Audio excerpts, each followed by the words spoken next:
Welcome to Kolkata TV shorts. আমি জয় জ্যোতি রয়েছে আপনাদের সঙ্গে। আপনারা জানেন যে 22শে নভেম্বর থেকে ভারত অস্ট্রেলিয়া বর্ডার গাভাস্কার সিরিজের প্রথম টেস্ট শুরু হচ্ছে এবং প্রথম টেস্ট পার্থে শুরু হবে। এবং কি হতে চলেছে ভারতীয় স্কোয়াড, ভারতীয় প্লেইং ইলেভেনে কারা কারা জায়গা পেতে চলেছেন। কেটিভি শর্টস যা খবর আমরা অস্ট্রেলিয়া থেকে পাচ্ছি সেটা অবশ্যই আপনাদের শেয়ার করব এবং যে টিম হতে চলেছে সেটার একটা নকশা, একটা গ্লান্স আমরা দেওয়ার চেষ্টা করছি। প্রথমেই আসবো KL রাহুলের কথায়। KL রাহুল, যিনি চোট পেয়েছিলেন ম্যাচ সিমুলেশনের দিন, প্রসিদ্ধ কৃষ্ণন বাউন্সারে তার চোট লেগেছিল। তবে ভালো খবর এটাই, তিনি খেলবেন। শুধু খেলবেন নন, তিনি সম্ভবত ওপেন করছেন যশস্বী জয়সওয়ালের সঙ্গে। তাই তার কথা অবশ্যই বলতে হবে, KL রাহুল, যশস্বী জয়সওয়াল। এবার প্রশ্ন হচ্ছে 3 নম্বর পজিশনে কে খেলবেন। আমরা জানি গতকাল ফার্স্ট আমরাই ব্রেক করেছিলাম যে রোহিত শর্মা নেই পার্থ টেস্টে এবং তার বদলি হিসেবে পাড্ডিকালকে নেওয়া হয়েছে 18 জনের স্কোয়াডে। তাহলে কি দেবদত্ত পাড্ডিকাল 3 নম্বরে আসবেন? দেবদত্ত পাড্ডিকালের সঙ্গে আরও একটা নাম কিন্তু উঠে আসছে, ধ্রুব জুরেল, যিনি অস্ট্রেলিয়া এর বিরুদ্ধে ভালো পারফর্ম করেছেন। তাই ধ্রুব জুরেল অথবা দেবদত্ত পাড্ডিকাল, তাই দুটো নামই আমরা এখানে রাখছি যে নাম্বার 3 পজিশনে পাড্ডিকাল অবলিক ধ্রুব জুরেল। এরপর 4 নম্বরে যথারীতি বিরাট কোহলি থাকবেন, নির্দ্বিধায় বলা যায়। আর তারপর অবশ্যই যিনি আসবেন তিনি হচ্ছেন নীতিশ কুমার রেড্ডি। তার নামটাও আসছে, সরফরাজ না নীতিশ কুমার রেড্ডি, সেটা নিয়ে একটা অবশ্যই প্রশ্ন রয়েছে যে সরফরাজকে কি একটা সুযোগ দেওয়া হবে। তবে এখনও পর্যন্ত যা খবর, নীতিশ কুমার রেড্ডি সম্ভবত লাল বলের ক্রিকেটে ডেবিউ হতে চলেছে এই পার্থেই।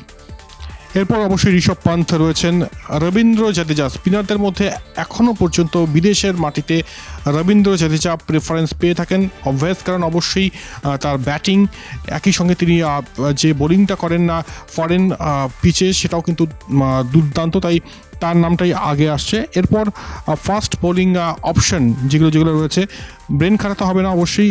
জসপ্রীত বুমরা, যিনি ক্যাপ্টেন, তিনি তো রয়েছেনই, তিনি থাকবেন। একই সঙ্গে মোহাম্মদ সিরাজ, আকাশদীপ, এই 3 জনকে নিয়ে কোনো সমস্যাই নেই।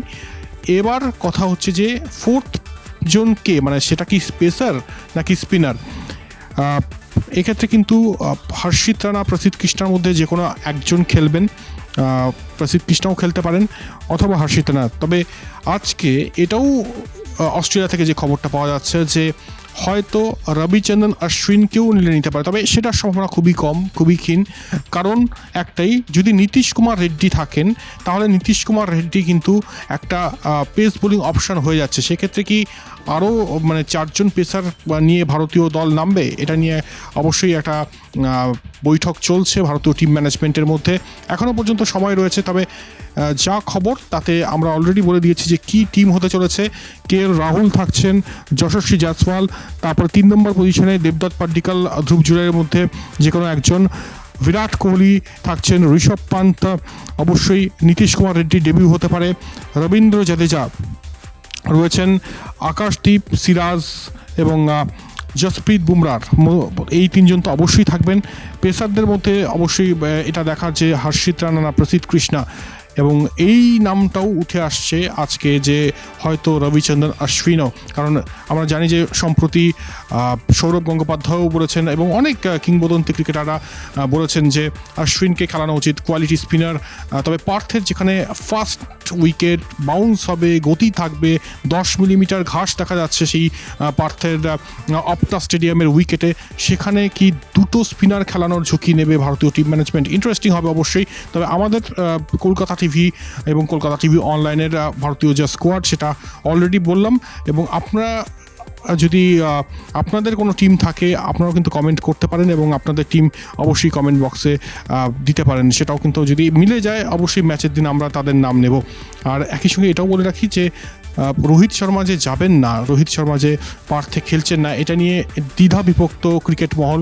একদিকে যেমন সুনীল গাভাস্কার বলেছেন যে এটা অবশ্যই তার যাওয়া উচিত, কারণ যদি তিনি ইনজোর্ড থাকতেন তাহলে অন্য বিষয়, তবে এই মুহূর্তে তার বেবি হয়ে গিয়েছে, দ্বিতীয় সন্তানের বাবা হয়ে গিয়েছেন রোহিত শর্মা, তাই এখন না যাওয়ার কোনো কারণ নেই। তবে রোহিত শর্মা যাচ্ছেন না, ফ্যামিলির সঙ্গে যে থাকছেন এটাকে কিন্তু 100% সাপোর্ট করছেন অস্ট্রেলিয়ান ক্রিকেটাররা।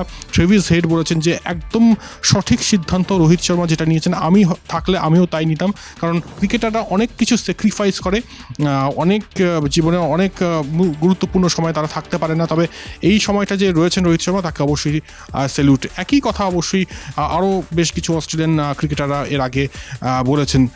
তবে রোহিত শর্মা সম্পর্কে একটা আপডেট দিয়ে রাখি যে পার্থ টেস্ট চলাকালীনই সম্ভবত ভারতীয় স্কোয়াডের সঙ্গে তিনি যুক্ত হচ্ছেন, এবং তারপর 30শে নভেম্বর ক্যানবেরায় যে প্রস্তুতি ম্যাচটা রয়েছে সেই ম্যাচে সম্ভবত তিনি খেলবেন। এরপর আর কি আপডেট অবশ্যই আমরা জানাতে থাকবো, তাই প্রতিদিন দেখতে থাকুন কলকাতা টিভি শর্টস।